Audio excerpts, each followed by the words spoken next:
आज हम बात करने वाले हैं एक्सपोनेंट्स की बेसिक मैथ में कि पावर को हम कैसे लिखते हैं। कोई दो डिजिट मल्टीप्लाई में है, उनकी पावर सेम है तो उसे कैसे लिखेंगे, डिफरेंट है तो उसे कैसे लिखेंगे। अब सपोज़ ये लिखा हुआ है x into y bracket n, इसकी पावर तो हम कैसे लिखेंगे। इसका मतलब होता है कि x की पावर n और y की पावर m, जब कोई डिजिट मल्टीप्लाई में होती है तो उसका मतलब होता है कि दोनों की पावर सेम है, यानी कि इसको हम एक्सपेंड करके ऐसे लिख सकते हैं। पर वहीं अगर x प्लस वाई की पावर n होती है तो हम उसे x की पावर n प्लस वाई की पावर n नहीं लिख सकते, ये गलत है। अगर मल्टीप्लाई में है दैट मतलब कि हम उसकी पावर को लिख सकते हैं, लेकिन इसकी पावर को ऐसे नहीं लिख सकते जब डिजिट प्लस में हो। और अगर कंडीशन ये आ जाए कि डिजिट तो सेम है, सपोज x की पावर m इंटू और x की पावर n, अब यहाँ क्या हुआ, पावर डिफरेंट है लेकिन डिजिट सेम है, तो हम इसको कैसे लिखेंगे, x की पावर को हम प्लस कर देंगे। जब सेम डिजिट होती है और मल्टीप्लाई में होती है और उसकी पावर डिफरेंट होती है तो हम उसकी जो पावर है उन दोनों को प्लस कर देते हैं और उसको लिखेंगे x की पावर m प्लस n। इसका एक एग्जांपल लेके देखेंगे, जैसे की पावर है 2 की पावर 5 इंटू 2 की पावर 3, तो हम इसे लिखेंगे, इन दोनों को प्लस कर देंगे, 2 की पावर 5 प्लस 3 8, 2 की पावर 8। और अगर कंडीशन ये आ जाए कि पावर की पावर हो तब उसको कैसे लिखेंगे, देखो x की पावर m की पावर n, तब इसको हम लोग कैसे लिखेंगे, इसको हम लिखेंगे x की पावर m इंटू n, जो पावर होती है इन दोनों का मल्टीप्लाई कर देते हैं। और अगर कंडीशन मिले कि डिजिट की पावर डिवीजन में है तब उसे कैसे करेंगे,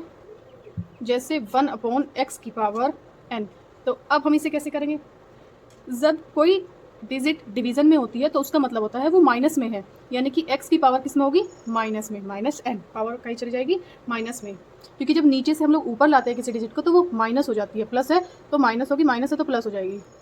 और अगर कंडीशन ये हो कि हमें पावर ट्रांसफ़र करनी हो इधर से इधर तो कैसे करेंगे, जैसे x की power n equals to y, अब हमें पावर कहाँ चाहिए, हमें पावर यहाँ चाहिए y पे, तो कैसे लेके आएंगे इसको, देखो जब पावर एक तरफ से दूसरी तरफ ट्रांसफ़र करते हैं डिवीज़न में आ जाती है,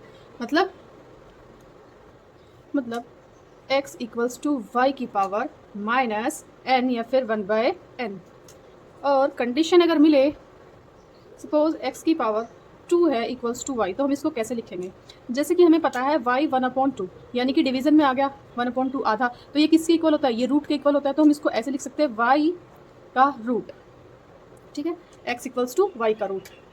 सपोज x की पावर है 2 और y की पावर है 3 इक्वल है, और दोनों पावर हमें y पे लानी है, इसकी भी इसकी भी, तब हम इसको कैसे करेंगे, क्योंकि हमने पढ़ा है ये वाली पावर डिवीजन में चले जाती है, ये वाली 1/2 में आ जाएगी ये पावर y पे जाने के बाद x की, तो x इक्वल्स टू वाई 1/2 की जगह 3/2, क्योंकि ऑलरेडी पावर 3 है, तो ये ऐसे सोल्व करेंगे। एक क्वेश्चन सोल्व करके देखते हैं। तो क्वेश्चन ये है, सपोज x की पावर है -3/2 इक्वल्स टू वाई स्क्वायर। अगर x की power suppose x equals to y n, तो हमें n की पावर बतानी है, मतलब n कितना है ये निकालना है, तो हम इसको कैसे निकालेंगे। हमने अभी ये पढ़ा है कि ये वाली पावर इधर जाकर डिवीजन में आएगी ये वाली, तो इसको हम कैसे लिखेंगे, ये लिखेंगे 2/-3/2। हमें ये भी पता है जब 2 सिंगल लिखा हो और इसे इस तरह से सोल्व करते हैं रेटियो में, तो उसके नीचे हम खुद सपोज कर लेते हैं 1, और हमने ये रेटियो निकालना में सीखा था कि हम इसको कैसे सोल्व करेंगे। तो ये क्या आ जाएगा, 2 2